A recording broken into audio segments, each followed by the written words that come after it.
Hello guys, जय हिंद। Welcome to झांसर एकेडमी फॉर आईएएस। हम करने जा रहे हैं मेंस का प्रीवियस ईयर क्वेश्चन एनालिसिस और आज हम देखेंगे एथिक्स की एक केस स्टडी। मैं उम्मीद करती हूँ गाइस आप लोगों ने इस केस स्टडी को अटेम्प्ट किया होगा, समझा होगा और एक बहुत अच्छा आंसर किया होगा। सो गाइस आज हम एक बहुत अच्छी केस स्टडी के बारे में पढ़ने वाले हैं जो कि गवर्नमेंट या आरटीआई से रिलेटेड है बेसिकली। तो गाइज आपको बहुत अच्छे पॉइंट्स आपको यहाँ पे मिलने वाले हैं। आज आप इनको अपने जहाँ पे भी आप केस स्टडी के नोट्स प्रिपेयर करने हैं कि किस तरीके की केस स्टडी है और कैसे कैसे उसको अटेम्प्ट किया जाना चाहिए, वहाँ पे इसको भी क्लब करिएगा। आपको बहुत अच्छे पॉइंट्स और एक बहुत अच्छा पैटर्न आज मिलने वाला है कि किस तरीके से अटेम्प्ट किया जाता है केस स्टडी को। This will help you a lot in the near future. तो गाइज़ सेशन को शुरू करने से पहले जिन भी स्टूडेंट्स ने हमारा टेलीग्राम चैनल ज्वाइन नहीं किया है वो सबसे पहले डिस्क्रिप्शन बॉक्स में जाइए, वहाँ पे आपको टेलीग्राम चैनल का लिंक मिलेगा, वहाँ से आप चैनल को ज्वाइन कर सकते हैं। उसका बेनिफिट आपको ये होगा कि आपको हमारी सारी पीडीएफ्स जो आपके लिए अपलोड की जाती हैं फ्री ऑफ कॉस्ट, उसका एक्सेस मिल जाएगा। जैसे कि हमारी करंट अफेयर्स की पीडीएफ्स होती हैं जो आपको दी जाती हैं, और ये जो मेंस का प्रीवियस ईयर क्वेश्चन एनालिसिस हम करते हैं इसकी भी पीडीएफ्स आपको वहाँ पे अवेलेबल करवा दी जाती हैं। और गाइज़ उसी के साथ साथ जो भी वीडियो लेक्चर्स आपके लिए अपलोड किए जाते हैं उसकी भी आपको डायरेक्टली वहाँ पे लिंक प्रोवाइड कर दी जाती है। और गाइज़ जो भी स्टूडेंट्स बिल्कुल सीरियसली प्रिपेयर कर रहे हैं उनके लिए मैं कहूँगी गाइज़ कि करंट अफेयर्स के लिए आपको कहीं जाने की ज़रूरत नहीं है, किसी के कहीं पे भी कुछ भी टाइम वेस्ट करने की या कहीं से कुछ प्रिपेयर करने की टाइम या मनी एफर्ट्स लगाने की ज़रूरत नहीं है। You just have to give is sir daily आप रेगुलर बेसिस पे 1 से 1.25 घंटा दीजिए। आप रेगुलरली हमारे करंट अफेयर्स को फॉलो कीजिए। हमारे करंट अफेयर से बाहर का आपके एग्ज़ाम में कुछ भी पूछा नहीं जाएगा और ये टाइम आपके लिए बहुत प्रोडक्टिव होगा और आपका बहुत टाइम सेव भी होगा इससे। और गाइस हमारा जीएस का pre plus mains batch run कर रहा है, उसको ज़रूर ज्वाइन कीजिए। उसमें आपको GS 1 2 3 4 की बिल्कुल ज़ीरो से तैयारी करवाई जा रही है, जहाँ सर आपको खुद मेंटोर कर रहे हैं। अगर आप कोर्स इस बैच की डिटेल्स को प्रॉपर तरीके से फॉलो करेंगे और झा सर के द्वारा दी गई गाइडलाइंस को फॉलो करेंगे गाइस, तो आपका एग्ज़ाम निकलने से कोई नहीं रोक सकता, आपका सिलेक्शन पक्का है। तो ये कोर्स को ज़रूर ज़रूर ज्वाइन कीजिएगा गाइज़। और गाइज़ हमारा एक मेंस का भी आंसर राइटिंग बैच रन कर रहा है, आप उसको भी ज़रूर ज्वाइन कीजिए। उसमें 500+ क्वेश्चंस की आपको प्रैक्टिस कराई जा रही है। हमारी एक्सपर्ट फैकल्टी हैं, वो आपके आंसर कॉपीज़ को चेक करते हैं और आपको मिस्टेक्स बताते हैं और इम्प्रूव करने में हेल्प करते हैं। और उसी के साथ साथ गाइस आपको हर एक क्वेश्चन के रिगार्डिंग एक सैम्पल आंसर दिया जाता है और वीडियो सोल्यूशन भी प्रोवाइड किया जाता है विद प्रॉपर एक्सप्लेनेशन। तो गाइस जो भी स्टूडेंट्स बिल्कुल सीरियसली सिविल सर्विसेज की प्रिपरेशन कर रहे हैं वो इन बैचेस को ज़रूर ज्वाइन कीजिएगा। ज्वाइन करने के लिए आप नीचे दिए गए नंबर 9713282838 पे व्हाट्सएप के थ्रू कॉन्टैक्ट करके आप कोर्सेज़ की डिटेल्स ले सकते हो और कोर्सेज़ को ज्वाइन कर सकते हैं। तो चलिए गाइज अपना आज का सेशन स्टार्ट करते हैं। हमारा क्वेश्चन है, you are a public information officer in a government department. आप क्या हैं? आप एक पब्लिक इंफॉर्मेशन ऑफिसर हैं, जो मतलब पब्लिक को इंफॉर्मेशन प्रोवाइड करने के लिए आप वहाँ पे ऑफिसर हैं गवर्नमेंट डिपार्टमेंट में, ठीक है, सरकारी दफ्तर में। You are aware that the RTI Act 2005 envisages transparency and accountability in administration. अब आपको पता है जो राइट टू इंफॉर्मेशन एक्ट है 2005 का, RTI Act 2005, वो क्या इंश्योर करता है कि जो एडमिनिस्ट्रेशन है उसमें ट्रांसपेरेंसी हो, पारदर्शिता हो और अकाउंटेबिलिटी हो, जवाबदेही हो एडमिनिस्ट्रेशन की, ठीक है, वो इस चीज़ को इंश्योर करता है। The act has functioned as a check on the supposedly arbitrarily administrative behavior and functions.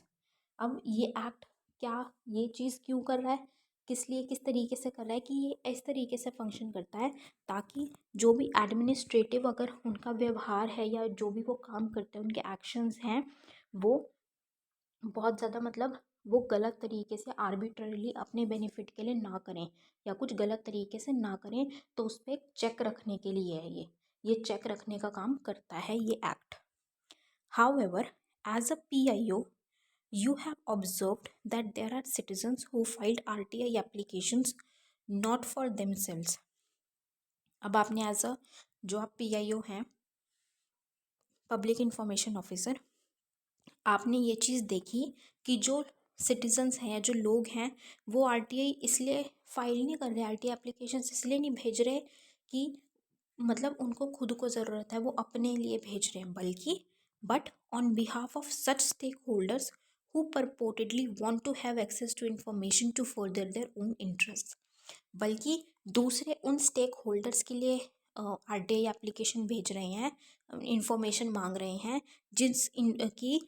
Jin stake holders को इंफॉर्मेशन से अपना कुछ बेनिफिट होगा, तो वो उनके लिए ये आरटीआई एप्लीकेशन भेज रहे हैं, ना कि वो अपने लिए भेज रहे हैं।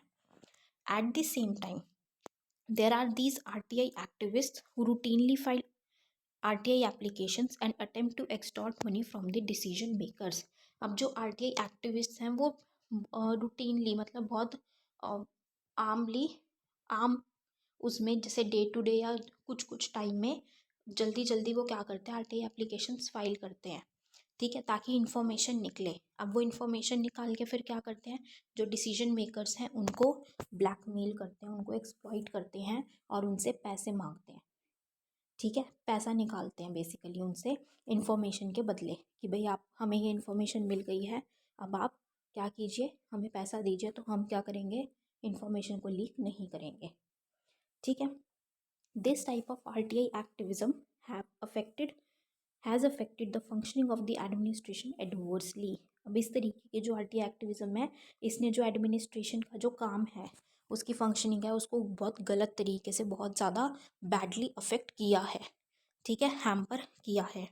And also possibly jeopardises the genuineness of the applications which are essentially aimed at getting justice.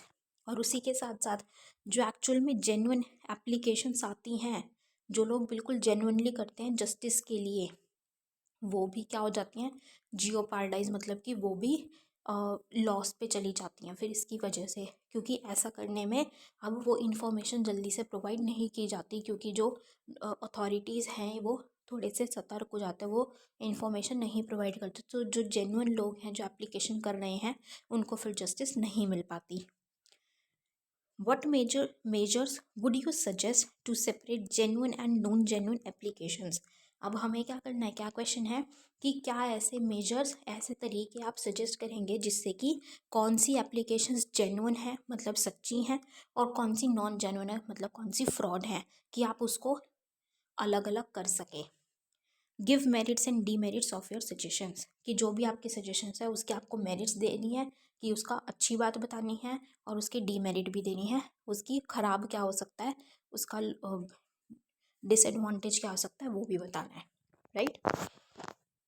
I hope guys आप लोगों को ये केस स्टडी समझ में आई होगी। तो अब हम इसको अटेम्प्ट करते हैं कि किस तरीके से इस तरीके की केस स्टडी को अटेम्प्ट किया जाना चाहिए। So let's start. Over the year, the RTI Act has emerged as a milestone in assuring transparency in administration and governance. अब कुछ सालों में पिछले हमने क्या देखा है, ईयर बाय ईयर, कि आरटीआई जो है वो एक माइलस्टोन की तरह निकल के आया है, ठीक है, एक बिल्कुल हीरे की तरह उभर के आया है, किसमें कि जो एडमिनिस्ट्रेशन है और या फिर गवर्नेंस है, शासन है, उसमें एक मतलब ट्रांसपेरेंसी बरकरार रख सके, पारदर्शिता बनाए रख सके। It has provided a tool in hands of citizens to bring the best out of the government in many cases. अब क्या है, इसने लोगों के हाथ में एक ऐसा टूल दिया है जिससे कि वो सरकार से बेस्ट निकाल सकते हैं, सरकार में से, क्योंकि क्या है, सरकार को पता है कि उन लोगों के पास क्या है, इन्फॉर्मेशन निकालने का टूल है, लोग इन्फॉर्मेशन मांग सकते हैं, तो वहाँ पे करप्शन भी थोड़ा सा कहीं ना कहीं रुक जाता है, रोक लगा दी जाती है, क्योंकि लोग क्या करते हैं, वहाँ पे एप्लीकेशन सेंड कर देते हैं आरटीआई इंफॉर्मेशन निकालने के लिए, तो वहाँ पे थोड़ी सी क्या बन जाती है, अकाउंटेबिलिटी, जवाबदेही बन जाती है सरकार की, तो इसलिए सरकार सतर्क होकर चलती है। The act has also served as a way to harass government officials and extort money. लेकिन कई केसेस में हमें क्या देखने को मिलता है कि ये एक्ट एक ऐसा तरीका भी बन जाता है जिससे कि सरकारी जो ऑफिशियल्स हैं, कर्मचारी हैं, गवर्नमेंट ऑफिशियल्स, उनको एक्सप्लॉइट किया जाता है, हैरेस किया जाता है और उनसे पैसा निकलवाया जाता है। जैसे कि हमने देखा कि जो आरटीआई एक्टिविस्ट है वो आरटीआई एप्लीकेशन भेजते हैं, उससे इन्फॉर्मेशन निकालते हैं और फिर उन्हीं डिसीजन मेकर्स के अगेंस्ट यूज़ करते हैं और उनसे पैसा निकालते हैं। ठीक है, पैसा कमाने का धंधा बना लेते हैं बेसिकली अपना। To deal with such situations following measures are available. अब ऐसी सिचुएशंस से डील करने के लिए हम कुछ मेजर्स सजेस्ट करेंगे कि कुछ मेजर्स इस तरीके से हैं, और हम उसी के साथ साथ उनकी क्या बताएंगे, मेरिट्स और डीमेरिट्स बताएंगे हर एक सजेशन के साथ। ठीक है, so first is those filing RTI applications may be asked to mention about any connection और interest they have in the concern department. अब जो भी आरटीआई एप्लीकेशंस आती हैं, हम ये कर सकते हैं कि हम वहाँ पे बोल दें कि जो भी आरटीआई एप्लीकेशन सेंड करें, आरटीआई फाइल करें, वो वहाँ पे अपना कनेक्शन बताएं कि आपको ये इन्फॉर्मेशन क्यों चाहिए, या आप उस डिपार्टमेंट से किस तरीके से कनेक्टेड हैं, या आपका क्या इंटरेस्ट है ये इन्फॉर्मेशन लेने के लिए। ठीक है, applicants might be given options to specify whether information asked serves public purpose और प्राइवेट इंटरेस्ट। उसी के साथ साथ ऐसा भी किया जा सकता है कि एप्लीकेंट्स को वहाँ पे ये भी बताना पड़े कि भाई ये जो इन्फॉर्मेशन आप निकलवाना चाह रहे हो, जो इन्फॉर्मेशन आपको लेनी है, वो इन्फॉर्मेशन पब्लिक के पर्पस से है, मतलब पब्लिक पर्पस से है या अपने खुद के इंटरेस्ट के लिए है आपके। तो इस तरीके से ये काम किया जा सकता है कि भाई हमें कनेक्शन पता चल जाएगा, रीज़न पता चल जाएगा बेसिकली कि वो इन्फॉर्मेशन क्यों मांग रहा है पर्सन। उसका मेरिट क्या होगा, योग्यता क्या होगी उसकी। It might help to identify the persons who indulge in misuse of RTI and other wrong doing. अब इससे क्या होगा, हम उन पर्सन को आइडेंटिफाई कर सकते हैं कि कौन जेन्युइन है और कौन अपने इंटरेस्ट के लिए कर रहे हैं, मतलब गलत काम के लिए वहाँ पे वो आरटीआई भेजी है, इंफॉर्मेशन निकालने का काम कर रहे हैं या आरटीआई को मिसयूज़ कर रहे हैं अपने बेनिफिट के लिए। और इसकी डीमेरिट क्या होगी, it makes the process a little cumbersome for the genuine applicants. अब ये जो प्रोसेस है कि वहाँ पे उनको रीज़न देना पड़ेगा कि भाई उनका क्या इंटरेस्ट है या क्या उनका कनेक्शन है, उनको क्यों इन्फॉर्मेशन चाहिए। ठीक है, और वो उनका पब्लिक पर्पस के लिए ले रहे हैं वो इन्फॉर्मेशन या वो अपने प्राइवेट इंटरेस्ट के लिए। तो जो एक्चुअल में जेन्युइन है, जो सच्चे हैं लोग, अपने एक्चुअल में अपनी जस्टिस के लिए, अपने इंटरेस्ट के लिए ही ले रहे हैं, मतलब अच्छे सोच से ले रहे हैं इंफॉर्मेशन। एप्लीकेशंस जो जेन्युइन हैं उनके लिए प्रोसेस थोड़ा सा लंबा हो जाएगा और थोड़ा सा कम्बरसम हो जाएगा, राइट। तो ये थी हमारी first suggestion. Second suggestion is all the previous applications under the RTI could be scrutinized to bring out the trends in asking questions।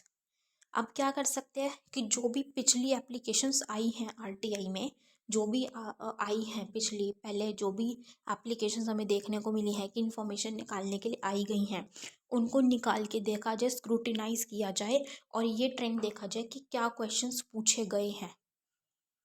ठीक है, मतलब जो जेन्युइन थी वो क्या, या जो उसमें से हमें ये पता चल जाएगा कि जेन्युइन एप्लीकेशंस कैसी हैं, कौन कौन सी हैं, और नॉन जेन्युइन कौन कौन सी हैं। Habitual offenders can be closely monitored. अब जो हैबिचुअल ऑफेंडर्स हैं, जो मतलब जैसे ना कि रेगुलर बेसिस पे वो आरटी एप्लीकेशंस फाइल कर देते हैं, तो जो ऐसे रेगुलर बेसिस पे करते हैं उनको क्लोजली हम मॉनिटर कर सकते हैं, क्योंकि उनका ट्रेंड क्या है वो थोड़ा सा सेम रहेगा जो रेगुलर बेसिस पे भेज रहे हैं। तो वो हम वहाँ पे एक सेग्रीगेट कर सकते हैं, उनको एनालाइज कर सकते हैं। इसका हमें बेनिफिट क्या होगा, it will help in creating a robust database of almost all applicants for the future reference of the department and also identify the miscreants। कि इससे क्या बनेगा, जब वो स्क्रूटिनाइज की जाएंगी सारी की सारी एक्सप्लेनेशंस, तो एक ऐसा डेटाबेस बन जाएगा सारे के सारे एप्लीकेंट्स का जिन्होंने भी आरटीआई भेजी है और किस किस इशू पे भेजी है। तो ये एक डिपार्टमेंट के लिए फ्यूचर रेफरेंस में काफ़ी काम आ सकता है, और जो नॉन जेन्युइन थे, जो अपने इंटरेस्ट के लिए मिसयूज़ कर रहे थे एक्ट को, वो भी वहाँ पे आइडेंटिफाई किए जा सकेंगे। ये तो इसका हुआ बेनिफिट। अब हम अगर इसकी डीमेरिट की बात करें कि डिसएडवांटेज क्या होगा इसका, तो it will create extra burden on the employees of the department, as they might have to take help of other departments and law and order agencies. Obvious सी बात है, अब क्या बोला जा रहा है कि पिछली सारी आरटीआई जो एप्लीकेशंस हैं उनको स्क्रूटिनाइज करो, तो कितना लॉन्ग और कितना कॉम्प्लेक्स प्रोसेस हो जाएगा कि जो स्टाफ है, जो डिपार्टमेंट के लोग हैं, उनको कितना ज़्यादा उनका वर्कलोड इंक्रीज हो जाएगा कि उनको पिछली मतलब कितनी एप्लीकेशंस होंगी जो आई होंगी, उनको वो सारी एप्लीकेशंस निकालनी है, उनको देखना है, स्क्रूटिनाइज करना है। उसके लिए उनको दूसरे डिपार्टमेंट्स की मदद भी की भी ज़रूरत पड़ेगी, लॉ एंड ऑर्डर एजेंसीज की भी ज़रूरत पड़ेगी। तो ये एम्प्लॉयज़ पे एक एक्स्ट्रा बर्डन भी आ जाएगा और एक टाइम भी बहुत ज़्यादा कंज्यूम होएगा। ठीक है, तो ये हमें इसकी डिसएडवांटेज देखने को मिलेगी। फिर हम बात करें थर्ड सजेशन की। Few changes regarding charges and fees associated with providing information can be made in the law. अब कुछ चेंजेस किए जा सकते हैं, जैसे कि अगर आपको इन्फॉर्मेशन निकालनी है तो आपको कुछ चार्जेस या फिर कुछ फीस लगेगी। ठीक है, मतलब आपको कुछ फीस पे करनी पड़ेगी इन्फॉर्मेशन निकलवाने के लिए। There should be no changes in the fee for initial filing of the applications, कि अब जो बिल्कुल इनिशियली जो सब पहली बार ही एप्लीकेशन दे रहे हैं, फाइल कर रहे हैं, आरटीआई फाइल कर रहे हैं, उनके लिए फ़ी स्ट्रक्चर में कोई चेंज नहीं किया जाए। But if they are found to be false और serving the vested interest of someone in later investigations, then a suitable monetary fine may be imposed। लेकिन अगर बाद में ये देखा गया कि वो गलत थी, मतलब फॉल्स थी, उनकी जो एप्लीकेशन थी वो जेन्युइन नहीं थी, या वो किसी और के इंटरेस्ट के लिए वो उन्होंने ये इंफॉर्मेशन निकलवाई थी। ठीक है, ये फर्दर इन्वेस्टिगेशन में अगर पाया गया तो उनको फिर एक मॉनेटरी फ़ाइन, वहाँ पे उन पे फ़ाइन लगाया जाएगा, उनको वो फ़ाइन पे करना पड़ेगा। तो एक ये चीज़ भी की जा सकती है। अब हम देखेंगे कि इसके मेरिट्स और डीमेरिट्स क्या होंगे। अब इसका बेनिफिट क्या होगा, it will act as a check on insincere and unscrupulous applicants and hit others economically for wrong doing. अब इससे जो इन सिंसियर मतलब जो गलत एप्लीकेंट्स हैं, नॉन जेन्युइन हैं, उन पे थोड़ा सा चेक किया जा सकता है, क्योंकि उनको बार बार अगर वो बार बार फाइल करेंगे तो उनको पेमेंट करनी पड़ेगी, इकोनॉमिकली वो थोड़ा सा हिलेंगे, हिट होंगे। और दूसरा क्या चीज़ है कि अगर वो पकड़े गए फर्दर इन्वेस्टिगेशन में, तो उनमें ये चीज़ हो जाएगी कि अगर फर्दर इन्वेस्टिगेशन हुई और हम पकड़े गए तो हमें वहाँ पे फ़ाइन पे करना पड़ेगा। तो वहाँ पे वो थोड़ा सा उस पर चेक किया जा सकता है, रखा जा सकता है, वो थोड़ा सा हम कंट्रोल कर पाएंगे। लेकिन इसकी डीमेरिट क्या होगी, it will create a divide and discrimination between rich and poor people. ये वो डिवाइड और ये भेदभाव बढ़ा देगा, किसमें, गरीब और अमीर लोगों में। कैसे, economically well off and non genuine applicants will not hesitate to file applicants while the poor will be discourage to do so. कि जो ऐसे नॉन जेन्युइन एप्लीकेंट्स हैं ना, जिनके पास पैसा है, अच्छे वेल ऑफ फैमिली से वो बिलोंग करते हैं, अच्छा खासा पैसा है, तो वो हेजिटेट करेंगे ही नहीं, वो तो एप्लीकेशंस को फाइल करेंगे ही करेंगे, क्योंकि उनके पास पैसा है। लेकिन जो एक्चुअल में जेन्युइन भी जो पुअर पीपल है, वो वहाँ पे डिस्करेज हो जाएंगे, वो फाइल नहीं करेंगे जल्दी से। ठीक है, तो वहाँ पे उनके लिए वो एक डिसएडवांटेजेस हमारे लिए प्रूफ हो सकता है।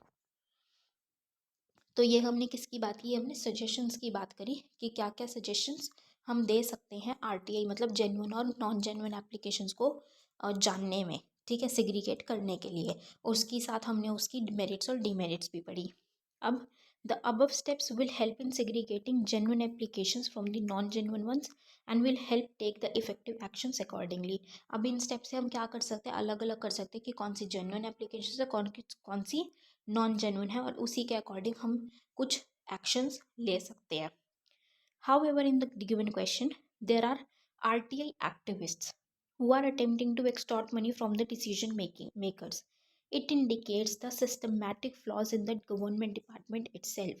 अब हमें क्वेश्चन में क्या बोला गया कि जो आरटीआई कुछ एक्टिविस्ट्स हैं वो आरटीआई फाइल करते हैं, इंफॉर्मेशन निकालते हैं, और उसके बाद जो डिसीजन मेकर्स हैं उनको एक्सप्लॉइट करते हैं, उनसे पैसा निकलवाते हैं उस इंफॉर्मेशन के बदले कि भाई हमारे पास तो ये इन्फॉर्मेशन है तुम्हारी, तो वो उनसे पैसा खींचते हैं। तो ये चीज़ तो बोली गई है, लेकिन इससे जो गवर्नमेंट डिपार्टमेंट है, उनका खुद की प्रॉब्लम यहाँ पे आ रही है, उनका खुद का फ्लो यहाँ, जो उनकी खुद की कमियां हैं जो यहाँ पे उभर के आ रही हैं हमारे पास। कैसे कि जो ये पॉइंट आया है कि वो मनी निकाल रहे हैं, अगर वो जेन्युइन है, मतलब अगर वहाँ पे जो डिसीजन मेकर है उसका कोई फॉल्ट ही नहीं है, वो कोई गलत काम नहीं कर रहा है, तो वो पैसे क्यों देगा, वो क्यों डरेगा? इसका मतलब क्या है कि करप्शन हो रही है, वो वहाँ पे कुछ गलत काम कर रहा है। वो पैसे आरटीआई एक्टिविस्ट क्यों मांग रहा है उससे? क्योंकि वो कुछ गलत काम कर रहा था और आरटीआई एक्टिविस्ट के पास उसकी इन्फॉर्मेशन आ गई है, इसीलिए वो उससे पैसे मांग रहा है। तो ये क्या है? गवर्नमेंट डिपार्टमेंट की ही अपनी ही कमियों की वजह से ऐसा देखने को मिल रहा है हमें, क्योंकि वो गलत काम कर रहा है, उसका गलत काम एक्सपोज हो सकता है, इस डर में वो पैसे दे रहा है। Right? Therefore, the governance itself should be reformed and transformed, and transparency and accountability should never be forsaken. तो इसके लिए जो शासन है उसी में सुधार लाने की ज़रूरत है, गवर्नेंस को रिफॉर्म करने की ज़रूरत है, और जो ट्रांसपेरेंसी, पारदर्शिता और अकाउंटेबिलिटी, जवाबदेही देखने को मिलती है, उसको कभी भी फोरसेक नहीं करना है। ठीक है? The genuine applicants must be provided with the requisite information. जो जेन्युइन एप्लीकेंट्स हैं उनको जो इन्फॉर्मेशन चाहिए वो दी जानी चाहिए। Better option would be to play proactive role and put most of the information that are not exempted under the act in the public domain for easy accessibility by public. Better option क्या होगा कि एक proactive rule, मतलब पहले से ही before hand information दे दो। मतलब जैसे कि हम जानते हैं आरटीआई एक्ट में कुछ चीज़ें एग्जेम्प्ट की गई हैं जिनके बारे में गवर्नमेंट डिपार्टमेंट इन्फॉर्मेशन नहीं दे सकता या नहीं देगा, वो मना कर सकता है। तो जो चीज़ें एग्जेम्प्टेड नहीं हैं वो इन्फॉर्मेशन सरकार पहले ही लोगों को प्रोवाइड कर दे, ताकि उन लोगों को उनकी एक्सेसिबिलिटी मिल जाए उस इन्फॉर्मेशन की। तो ये जो आरटीआई एप्लीकेशंस है या जो फ्रॉड देखने को मिलता है, दिक्कतें देखने को मिलती है, ये होंगी ही नहीं। Right? So this was all for this case study guys. I hope you all have like this analysis. अपना फीडबैक गाइज हमारे साथ कमेंट सेक्शन में ज़रूर शेयर कीजिएगा। So with this we end up this session today here guys. Thank you so much. Have a great day ahead. जय हिंद।